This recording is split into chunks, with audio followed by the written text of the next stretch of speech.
شروع کردیم؟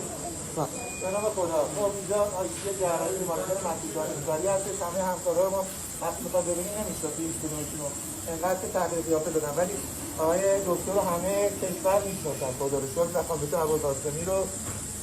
و این هم در واقع وضعیتشون سچوریشن 98% و در سلامت خیلی مناسبی امروز قرار گرفتن. خانم دکتر ابوالقاسمی خودتون درست بفرمایید.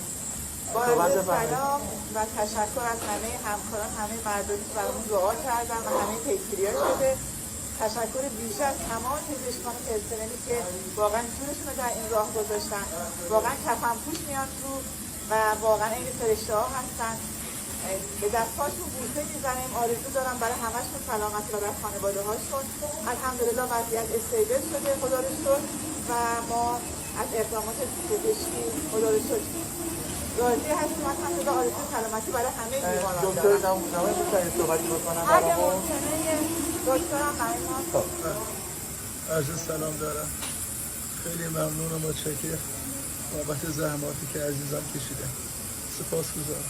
مرسی خیلی ممنون. اون خانم هم که می‌بینید اونجا ایشون مسئول از تو جای خانم عطیه هستن.